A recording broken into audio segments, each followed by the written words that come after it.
Bonjour à tous. Pour ce point presse, donc, je suis accompagné du docteur Noël qui viendra faire un point sur la méthode d'investigation des autorités sanitaires, également de Léo qui traduit en langue des signes. Pour ce point presse, on gardera nos masques avec le docteur Noël puisqu'on est trois sur la lignée. Et quand on est trois sur la lignée, on garde nos masques. Je sais qu'il y a beaucoup de questions sur les réseaux sociaux pourquoi on n'a pas forcément de masque. Quand on est Léo et moi tous les deux, on a une distanciation sociale qui est respectée, qui nous permet d'enlever nos masques. Et là, comme on est trois, avec le docteur Noël, on gardera nos masques. Et Léo traduira en langue des signes.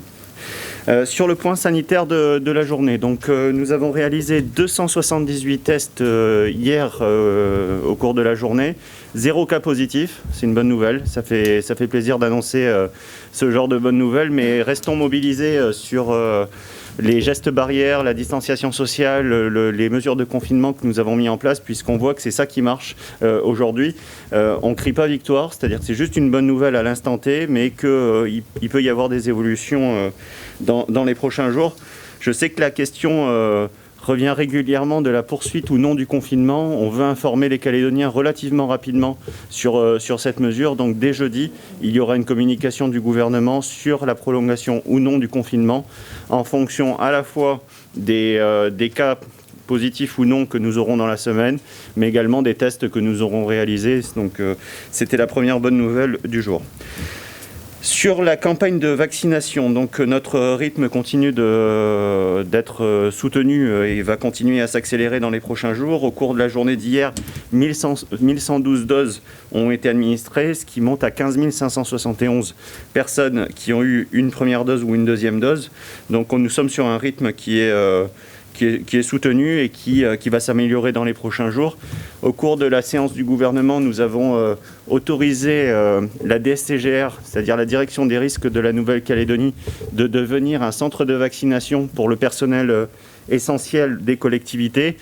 Nous avons également autorisé le SMIT à devenir un centre pour le personnel essentiel des entreprises et les différentes modalités seront fournies dans les prochains jours sur justement ces centres de vaccination qui nous permettent d'augmenter de manière assez considérable la campagne de vaccination qui sera vraiment la chance pour la Nouvelle-Calédonie de sortir de cette crise.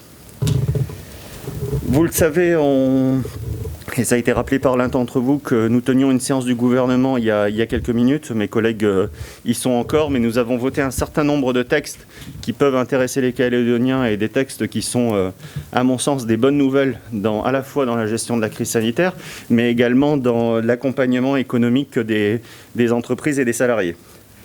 La première chose, et je l'avais annoncé, c'était la question des masques, puisque nous avons souhaité exonérer de tout droit de douane et de TGC à l'importation les masques qui sont vendus dans le commerce. Ça concerne également les gels hydroalcooliques pour cette exonération. Donc c'est un effort à la fois de la collectivité, mais également plus globalement un effort de société pour justement permettre aux gens de se procurer des masques à moindre coût. Toujours sur le prix des masques, le directeur de la DAE, la Direction des Affaires économiques, était venu présenter il y a quelques jours justement le fait que nous contrôlions, j'avais indiqué encore hier, que nous n'aurions aucune tolérance sur les abus qui étaient pratiqués sur la vente des prix des masques. Nous avons pu constater un certain nombre d'abus puisqu'on a pu voir en fourchette maximale des boîtes de masques de 50 de masques chirurgicaux qui étaient vendus 8 500 francs. 8 500 francs, c'était la fourchette haute qu'on a pu constater. La fourchette moyenne était de 4 900 francs les 50 masques chirurgicaux. Donc le gouvernement aujourd'hui a réglementé ce prix des masques et on passe à 50 francs l'unité, c'est-à-dire à 2 500 francs la boîte de 50 masques chirurgicaux. Là aussi, c'est une mesure importante mise en place par la Nouvelle-Calédonie. Donc 50 francs quand on était sur des prix maximum de 170 francs l'unité, 8 500 sur 50 masques par boîte et donc 2 500 francs sur la réglementation qui s'appliquera dès la publication au journal officiel de l'arrêté. On a demandé une publication en urgence, donc aujourd'hui ou demain, plutôt demain, mais j'espère aujourd'hui également. Sur la partie chômage partiel, je l'ai indiqué hier, vous savez, le Congrès a voté l'extension du dispositif chômage partiel à l'ensemble des secteurs qui sont touchés par l'arrêt d'activité ou qui sont touchés par la crise Covid. On a souhaité venir préciser les modalités d'application de cette mesure qui permet à la fois de préserver le pouvoir d'achat des salariés, puisqu'on voit que sur la précédente mesure, on était à plus de 12 000 personnes qui avaient bénéficié de la mesure de chômage partiel. Pendant la période de premier confinement, on était à 1 milliard environ sur cette coût de mesure, donc c'est un effort qui est considérable de la part de la Nouvelle-Calédonie pour maintenir le pouvoir d'achat des salariés et pour maintenir la trésorerie des entreprises dans cette période qui est compliquée. Mais les différentes modalités d'application justement de ce chômage partiel seront sur le site du gouvernement de la Nouvelle-Calédonie. Je tiens à dire, pour les personnes qui en ont déjà bénéficié, enfin les entreprises qui en ont déjà bénéficié, il faudra refaire une demande sur les sites de la DTE et tout sera détaillé sur les sites du gouvernement de la Nouvelle-Calédonie de la manière la plus simple possible. Toujours c'est un point presse où il y a des bonnes nouvelles. Vous savez, on a pris la décision de confiner les habitants de Nouvelle-Calédonie et de favoriser le télétravail. Favoriser le télétravail, ça veut dire qu'on utilise beaucoup plus Internet. On a vu les différentes remontées qui ont eu lieu ces derniers jours où le débit n'était pas suffisant puisqu'on avait des gens qui l'utilisaient beaucoup plus. Et donc en lien avec l'OPT, nous avons décidé d'augmenter de 15% gratuitement la bande passante pour les Calédoniens. Donc c'est un effort de la part de l'OPT. Je les remercie d'avoir répondu à cet appel. Et donc ça permettra aux Calédoniens d'avoir un débit plus important.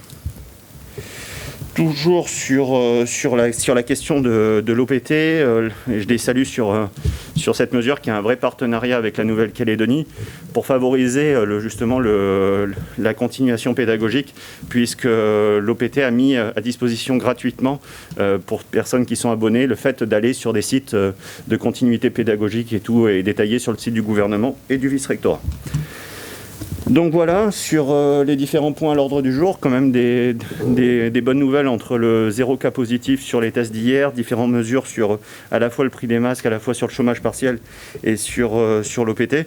Je crois que c'était une séquence qui était très attendue puisqu'on a souhaité justement montrer comment nos autorités sanitaires, et je les en remercie parce qu'ils font un travail qui est remarquable et formidable, le docteur, comment ils font ce travail d'investigation quand un cas positif est détecté et comment les cas contacts sont identifiés. Et c'est un travail qui est très chronophage. Et donc, docteur, je vous laisse présenter votre méthode. Merci beaucoup. Merci. Bonjour à tous. Donc en fait, concernant cette crise actuelle que nous vivons, la bonne nouvelle, c'est qu'on sait comment le virus est arrivé en Nouvelle-Calédonie. Donc il est arrivé par des voyageurs qui étaient en provenance du territoire de Wallis-et-Futuna. Et donc on a commencé à agir de deux façons différentes. La première façon, ça a été d'essayer d'informer les voyageurs et les inviter à se signaler au travers d'un numéro vert qui était donc le 05 02 03 et qui est toujours valide. C'est-à-dire s'il y a des voyageurs qui ne se sont pas encore manifestés, ils peuvent continuer à le faire. Mais par ailleurs, la DAS a monté des équipes pour, vol par vol, contacter tous ces voyageurs. Alors évidemment, ça prend du temps, c'est pas toujours facile. L'objectif, c'est que ces voyageurs, quand ils sont identifiés, on va leur proposer des tests qui pourront être de nature différente selon leur date d'arrivée. Les voyageurs qui sont arrivés récemment, on va leur proposer une PCR, c'est-à-dire on va essayer d'identifier s'ils sont porteurs du virus. Et puis les voyageurs qui sont arrivés il y a plus longtemps, on va leur proposer une sérologie, c'est-à-dire une prise de sang avec la recherche d'anticorps que notre corps aurait pu fabriquer en présence du virus. Donc tout le type de test est déterminé en fonction de la date d'arrivée. Voilà, l'objectif, c'est d'identifier les personnes voyageurs qui auraient pu être positifs ou le sont encore, de façon à pouvoir agir face à ces situations. Le deuxième axe de travail, c'est en parallèle, c'est-à-dire tout ce qui peut se passer autour des personnes qui sont dépistées cas positifs. C'est ce qu'on fait depuis 1 an. Je vais vous expliquer la technique d'investigation autour des cas positifs. Donc évidemment, cette investigation a été réalisée pour toutes les personnes cas positifs dépistées dans cette crise actuelle. Donc en fait, la première des choses, c'est on a des équipes d'investigateurs formées et on se met en contact avec la personne qui est déclarée avoir un Covid. On va interroger cette personne et s'entretenir avec cette personne le temps qu'il faut pour pouvoir retracer toutes les activités que cette personne a pu avoir, toutes les personnes avec qui cette personne a pu être en contact. L'objectif, si vous voulez, c'est d'identifier la chaîne de transmission du virus. C'est-à-dire que si on prend le temps qui passe sur une ligne de temps, notre cas positif est au milieu, on va chercher en amont qui a pu transmettre le virus à cette personne, et en aval, on va chercher à savoir les personnes à qui cette personne elle-même a pu le transmettre. Voilà, donc on va faire une liste de personnes contacts, et ensuite c'est un temps précieux pour lequel il faut être extrêmement précis. Et bien sûr, on rassure la personne, on essaie d'être dans la bienveillance parce qu'on a besoin, bien sûr, que cette personne nous aide à identifier ces personnes contacts. Et ensuite, les équipes d'investigateurs vont contacter chacune de ces personnes contacts pour déterminer, l'objectif à ce moment-là, au cours de cette étape, c'est de déterminer celles qui sont à risque négligeable, qui ne nécessiteront pas d'action particulière, et celles qui seront personnes contacts à risque. On va retenir ensuite cette deuxième liste de personnes qu'on espère moins longue, et à ces personnes contacts à risque, on va leur demander de passer un test, et on va ensuite, si le test initial est négatif, on va demander à la personne d'être en quarantaine jusqu'au 14e jour de la date de son dernier contact avec le cas positif. C'est-à-dire que ce n'est pas parce qu'on a un premier test négatif que tout s'arrête. Par exemple, si notre dernier contact à risque avec le cas positif, c'était il y a 4 jours, eh bien, il faut continuer pendant encore 10 jours, pour que ça fasse 14 jours au total, d'être isolé des autres. Et ensuite, il faudra refaire un deuxième test à l'issue de ces 14 jours. Si ce deuxième test est négatif, une PCR en général, eh bien, alors on pourra lever la quarantaine. Si les personnes sont dépistées positives, par contre, là, on va les placer en isolement. Pour le moment, ça se passe au Medipôle. Voilà. Donc, et dès qu'une personne est dépistée positive, on va recommencer une investigation autour de ce nouveau cas, exactement de la même façon, pour que de proche en proche, on puisse essayer de contacter toutes les personnes qui ont pu être à risque autour de ces personnes. Alors, on a des critères précis pour évaluer le risque. Et en tout cas, c'est la méthode la plus éprouvée qui existe pour ne pas partir dans tous les sens et finalement s'occuper de personnes qui seraient inquiètes mais qui ne sont pas à risque, alors que d'autres qui sont à risque ne seraient pas identifiées.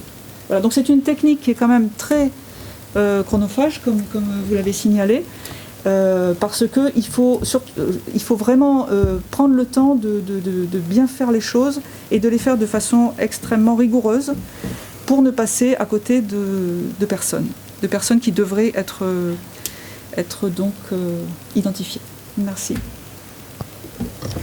Très bien, merci docteur. Je pense que c'était important justement d'avoir cette présentation. Un point précis sera fait lors de la conférence de presse de jeudi sur les personnes d'Air Calin, les personnes qui sont arrivées sur les vols d'Air Calin en provenance de Wallis et Futuna. À ce stade, 301 personnes ont été testées sur ces vols en provenance d'Air Calin, sur environ 650 personnes qui sont présentes en Nouvelle-Calédonie en provenance de ces vols, mais les investigations continue, ça ne prend pas en compte les chiffres des tests d'hier, ni les personnes qui ont été isolées en quatorzaine, donc un point précis sera fait jeudi. Est-ce que vous avez des questions ? Chloé Mingour pour DNC, combien d'enquêteurs travaillent justement sur ces investigations ? Alors, il y a à peu près un pool d'une vingtaine d'investigateurs qui sont actuellement sur cette crise. Ça peut être plus, ça peut être moins selon les jours, selon les besoins. Il faut savoir que nous avons commencé à former à la technique d'investigation depuis l'année dernière un certain nombre de personnels dans les 3 provinces. Au total, il y a eu 88 personnes qui ont été formées et nous avons formé en urgence des personnes qui venaient en renfort, qui s'étaient portées volontaires pour nous aider dans ces investigations. Donc nous avons formé récemment 17 personnes. Et ces personnes formés sont sous la direction d'un enquêteur expérimenté. Et bien sûr, toutes ces personnes sont soumises au secret professionnel. C'est important que les gens le sachent. On n'a pas le droit de diffuser les informations qui nous sont confiées au téléphone en général. Et tout ça, c'est réglementé par le secret professionnel. Et on a besoin que les gens vraiment décrochent leur téléphone quand on les appelle et n'hésitent pas à nous donner les renseignements qu'il faut parce que ça permet d'accélérer les investigations et d'arriver au résultat le plus rapidement possible. En fait, vous comprenez que dans cette activité, c'est une course de vitesse en fait, et donc plus c'est rapide, mieux c'est pour nous. Nicolas Legrand, Radio Rythme Bleu, est-ce que vous pouvez nous rappeler le nombre de cas contacts qui se sont révélés être positifs à la Covid-19 et est-ce qu'il y a eu des tests sérologiques positifs parmi les cas contacts ? Alors j'en profite pour dire qu'il y a souvent une confusion dans les termes qui sont employés. Pour nous, les personnes qui ont été en contact avec des cas positifs, ce sont des personnes contacts. Pour certaines, à risque faible, pour certaines, à risque avéré. Les cas contacts, pour nous, ce sont des cas positifs ayant été en contact avec un cas positif. D'accord ?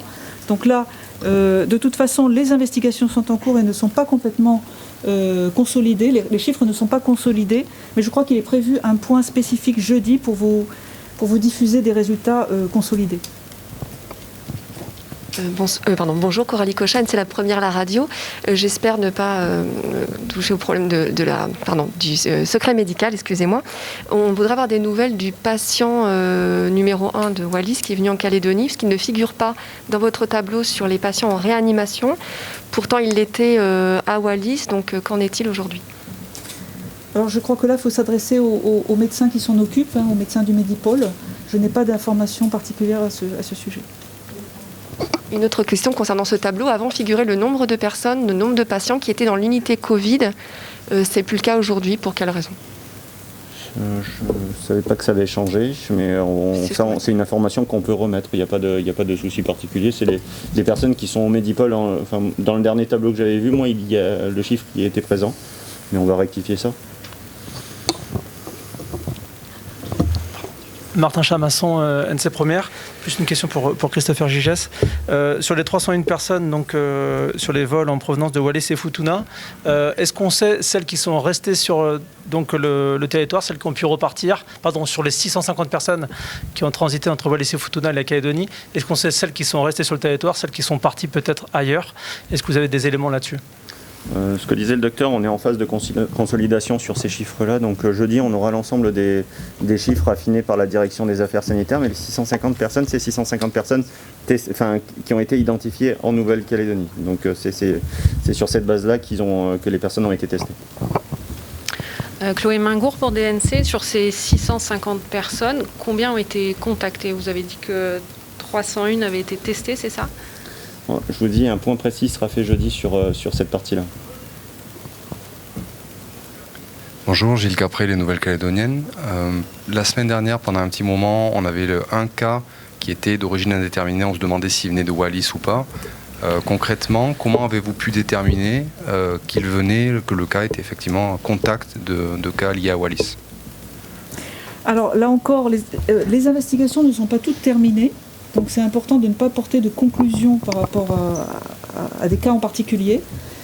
Voilà, je pense que malheureusement le point de jeudi vous en dira plus par rapport à ça. Les investigations continuent, à l'heure actuelle. On essaye de faire des points presse réguliers pour vous tenir au courant justement des investigations. C'est pour ça qu'on en fait un en début de semaine, on en fera un jeudi, justement pour que vous ayez les informations actualisées au fur et à mesure au cours des jours. Mathieu Inderel pour DNC.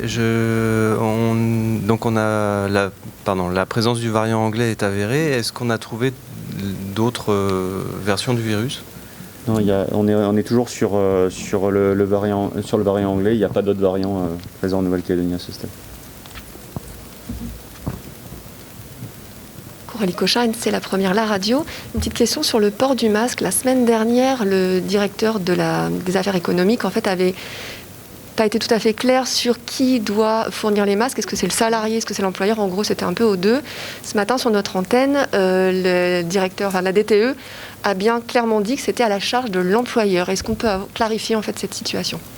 Si la direction du travail et de l'emploi, dont c'est la compétence, a indiqué ça sur votre antenne ce matin, c'est que c'est le cas. Je ne me permettrai pas de contredire la direction du travail et de l'emploi.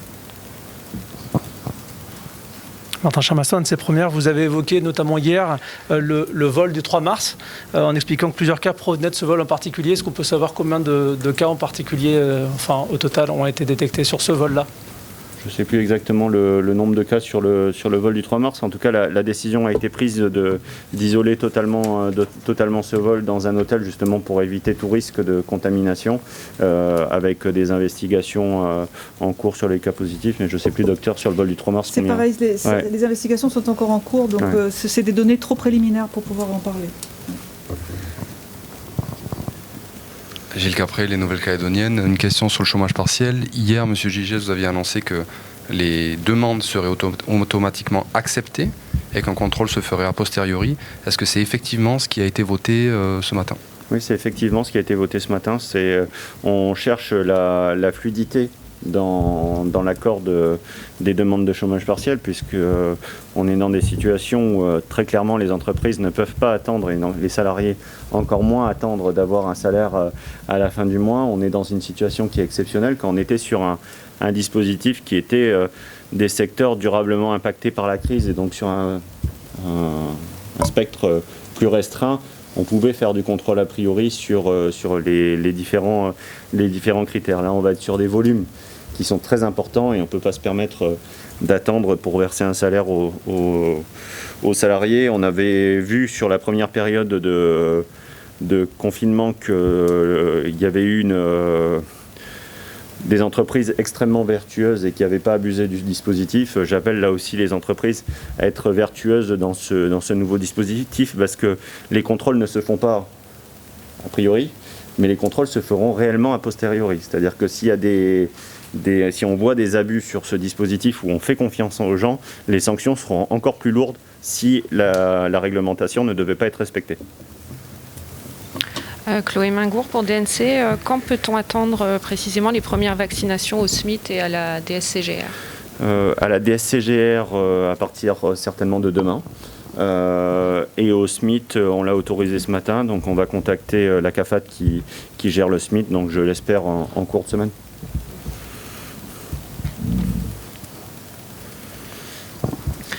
Nicolas Legrand, Radio Rythme Bleu, une question plus politique. Christopher Gigès, on le dit, on le répète depuis le début de cette crise, c'est le 16e gouvernement démissionnaire qui gère les affaires courantes et urgentes. Est-ce que vous avez des liens avec les nouveaux membres élus du gouvernement, du 17e gouvernement ? Je pense notamment aux indépendantistes qui pourraient être amenés à traiter ce type de crise dans un avenir relativement proche. En effet, c'est une question qui est plus politique. Non. pour être honnête, on a des liens pour des activités professionnelles qui peuvent avoir certains membres du gouvernement et qui sont liés à la crise du Covid, mais on n'a pas de lien, de discussion politique sur ça. Vous savez, on est extrêmement concentré sur ce qu'on a à faire en ce moment et ça nous prend déjà beaucoup de temps. Martin Chamasson, c'est première. Sur la campagne de vaccination, est-ce que vous avez des éléments sur les classes d'âge, entre guillemets, des personnes vaccinées ? Et on pense notamment aux personnes les plus âgées qui sont les personnes les plus à risque. Est-ce qu'on sait proportionnellement, grosso modo, s'il y a une grande partie de gens de cette tranche d'âge-là qui ont été vaccinés ? Bon, on était sur une campagne qui était de personnes prioritaires et notamment de personnes de plus de 75 ans et donc et plus des personnes qui étaient en contact, qui pouvaient être en contact direct avec des personnes qui pouvaient être exposées à la Covid. Là aussi, on a des statistiques qui vont être consolidées, mais ça nous permettra de faire, si vous le souhaitez, un point presse destiné à la vaccination, à la campagne de vaccination, à quel centre de vaccination pour qui, comme ça on vous donnera l'ensemble des informations. Mais là, de tête, je n'ai pas la répartition exacte. Bonjour, André Croiset pour Radio Jido. Est-ce que parmi les décisions au niveau économique que vous avez prises, la fabrication des masques, est-ce que vous avez donné des agréments pour des couturiers qui sont aux îles, par exemple à Marais, Ouvert et Pilifou, ou bien tous ceux qui doivent construire les masques, ils sont tous localisés sur Nouméa ? On n'a qu'une entreprise aujourd'hui qui est agréée pour pour fabriquer des masques au niveau local, mais je sais que cette entreprise fait travailler des couturiers, des couturières qui avaient lancé un petit peu une filière masque à l'époque. D'autres entreprises sont en structuration justement pour demander ces normes. Ces demandes sont en cours de traitement, j'espère qu'elles le seront rapidement, mais on agrée des entreprises, on ne va pas agréer une ou deux personnes, par personne qui peuvent coudre à domicile ces masques. On invite bien sûr les entreprises calédoniennes à embaucher le maximum pour qu'on puisse avoir de l'emploi qui se crée, mais on est sur la création d'une filière d'entreprise plutôt que des petits réseaux de couturiers. Michel Pembé pour Calédonia. On nous a remonté des bugs sur l'attestation numérique. À quoi est-ce dû et est-ce qu'il va y avoir des modifications pour régler ça ? Les bugs que l'on vous fait remonter, déjà si vous... On fait remonter des bugs sur le fait qu'ils n'arrivaient pas à consulter les attestations. D'accord, donc c'est le non-téléchargement de l'attestation. Ça me permet de rappeler ce que j'avais dit au cours de la dernière semaine. En fait, il faut vraiment copier l'adresse URL dans le navigateur, dans la barre du navigateur. Par contre, si vous la transmettez par Messenger ou par WhatsApp ou par différents, je ne vais pas tous citer les différentes messageries, ça, en effet, vous ne pouvez pas télécharger votre application. Donc, collez l'adresse dans le navigateur et ça marche très bien. Chloé Mingour pour DNC. Nous avons une question sur la vaccination des forces de l'ordre. Est-ce que vous savez si elle est prévue, s'il y a une filière de vaccination particulière pour ces personnes ? Je ne sais plus sur ça. Je crois qu'il y avait une volonté de vacciner les forces de l'ordre justement en personnel essentiel. La précision, c'est ce qu'ils vont rentrer dans le centre de la DSCGR. J'ai un doute là-dessus, mais je vous répondrai là-dessus demain.